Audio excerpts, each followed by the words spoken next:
This video is going to cover multi-digit multiplication and multiplying decimals using what I've created. I'm calling it the staircase method because when you do see it, it kind of looks like a staircase because of the layered boxes. So if we look at the traditional algorithm, this is how multi-digit multiplication is taught in most classes. We have multiple steps here. And what happens is a lot of students make mistakes in here and they get the problem wrong and they can't figure out what's wrong. And it takes them a lot of time to finally get the right answer, or most students give up. So I've created this staircase method where there are these pre-done sheets you can use to use the staircase method.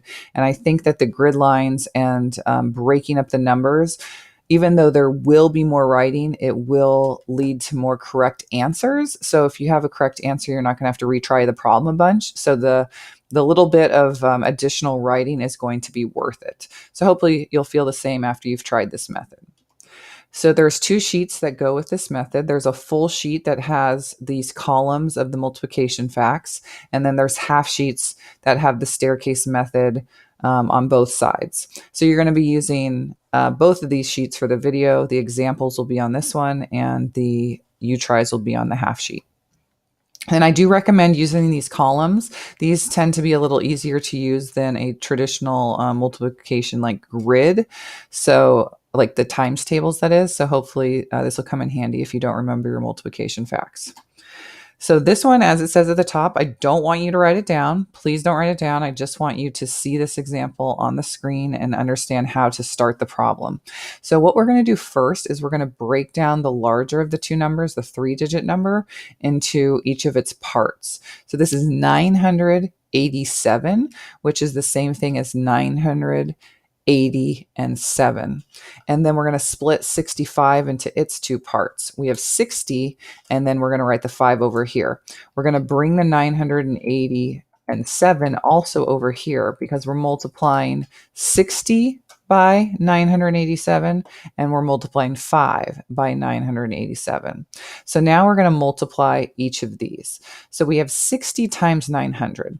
Well, when you're multiplying numbers with zeros, what you can do is just add how many zeros you have. So we have 3 zeros, and then you multiply 6 times 9 and you'll get 54. And then the next one, we have 2 zeros. So you put 2 zeros and then 6 times 8. And if you need to, use your multiplication chart, which is 48. And then we have 1 0 when you do 6 times 7. So 1 0, and then 6 times 7 is 42. And we're going to add these together. So the addition step here is pretty simple. We'll have 0. 0 plus 2 is 2. 8 plus 4 is 12. Carry the 1. 4 plus 1 is 5, plus 4 more is 9, and then the 5 isn't being added to anything, so we bring it down, and that is our first value that will go in this box. Now over here, we're going to multiply 5 times 900. There's 2 zeros, and then 5 times 9 is 45. Then we're doing 5 times 80, 1 0, and then 5 times 80 is 40. So yes, you have 2 zeros here, but that's because one of the zeros is this one, and the other is from 5 times 8, which is 40. And then 5 times 7 is 35. So we're going to add each of these columns. 0 plus 0 plus 5, 0 plus 3, and 5 plus 4 is 9. 4 is just brought down, and that value goes here. And then what we're going to do is just add all these numbers together. So we get 5, 2 plus 3 is 5, 2 plus 9 is 11, carry the 1, 9 plus 1 is 10, plus 4 is 14, carry the 1, and 5 plus 1 is 6. So our answer is 64,155. Okay, this next problem is example 1 on your full sheet paper.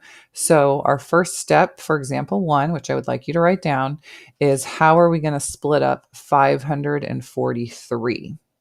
So think about what 543 would break down into. So we have 540 and 3. And then what number is going to go up here? Well, up here we have 21, so we're going to put the 20 here. And then we need to bring the 540 and 3 over here. And then we have 1 because 20 plus 1 is 21. And now we do our multiplication. 20 times 500, we have 3 zeros. And then 2 times 5 is 10. And then 20 times 40, we have 2 zeros. 2 times 4 is 8. And then 20 times 3, 1 0, and 2 times 3 is 6. Please add these numbers together. You should get 10,860, and that goes down in this box. And then over here, we're just multiplying each of these by 1. So that's kind of quick because anything times 1 is just the number itself. Therefore, 1 times 543 is just 543. And that number comes down here. And then please take a moment and add these two numbers together. 0 plus 3 is 3. 6 plus 4 is 10. So carry the 1. 8 plus 1 is 9. Plus 5 is 14. Carry the 1. 0 plus 1 is 1, and bring down the 1. So the answer to this problem is 11,403. Now, example 2, we're going to start off, because example 2 is going to change in a moment to be a decimal problem. But for right now, we're going to start off with 876 times 5. So if you're writing this down, please use pencil. So hopefully you used pencil before I said that. So our first step is what? We need to break down 876 into its parts. So we have 876, and then we have times 5. So on this one, we don't have multiple digits in this part. We just have a single digit. Therefore, we're not going to use this part, or we don't even have to use this because we don't have to add two things together. So we're just going to do this part. So we're going to do 5 times 800, 2 zeros, and then 5 times 8 is 40. We have 1 0 here, and then 5 times 7 is 35, and then 5 times 6 is 30. So let's add these together. Like I said before, don't need to write this here because we have nothing we're going to need to add to it. So therefore, our final answer would be 4,380. Now, like I mentioned, we are going to change this problem. Okay, so up here it changed with an exclamation point. It's still example 2. However, we're going to change it into a decimal problem. So I'm moving the 5 over to make it 0.5. So please put a decimal point in front of the 5 on your example number 2. You don't necessarily have to have a 0 here, but make the decimal very clear. And then I'd also like you to add a decimal here. So now our problem is 87.6 times 0.5. So the math we do is all the same. You don't have to change anything in here. All you have to do is change the final answer. So instead of a comma, we're going to take that comma away. We have to figure out where the decimal goes in here. So if you remember from our conversation on decimal multiplication before, we have to count how many numbers are behind the decimal. So in our problem, we have 1, the 5 that is. So we have one number here and another number here. So we have a total of 2 numbers behind the decimal in the problem. Therefore, in our answer, we need 2 numbers behind the decimal. So the decimal point will go right in between the 3 and the 8. And therefore, the answer to this problem is 43.8. Okay, example 3 is going to be a problem that starts off as a decimal problem. And we're going to do this one now. So first off, to make the math seem a little less visually confusing, we're going to ignore the decimal and think of 2.34 as 234. And instead of 0.07, we're just going to think of it as times 7. So now that we're thinking of the problem like this, what numbers are going to go over here? So we're going to have 230 and 4 times 7. So 7 times 200, we have 2 zeros, and then 7 times 2 is 14.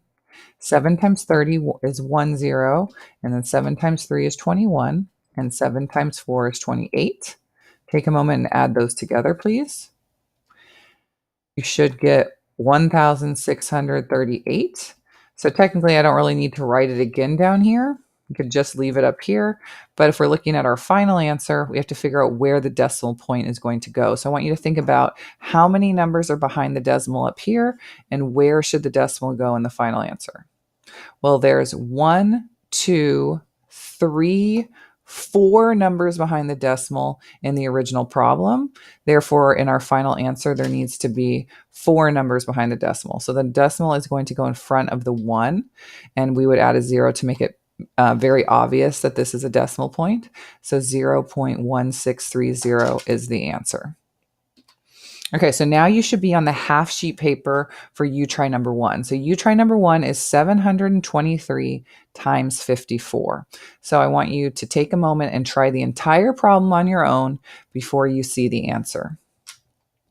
So since you've tried the problem, I'm going to go through this problem very quickly. So you should have 720 and 3 times 50. And then we write this again times 4. So here's the math for each of the steps. If it goes too fast, you can pause the video to look at it more clearly and double check your work. And then on this side, you're going to get these values when you multiply. You add them together. And so you're going to have 36,150 plus 2,892. Add those together, and your final answer should be 39,042. You try number two is going to be 48.2 times 0.3. So please take a moment and try the entire decimal problem, and then check to see how you did. If you are getting stuck, a hint would be think of this as 482 times 3. Ignore those decimals in the beginning. Okay, so hopefully you have tried the problem and you are checking to see if your work matches mine. Once again, don't really need to write the problem down here since you have your answer up here already. And just thinking about where you put the decimal. So there are 2 numbers behind the decimal in the problem. Therefore, the decimal point needs to go right here so that there are 2 numbers behind the decimal in the answer. And that's it for multi-digit multiplication and multiplying decimals using this staircase method.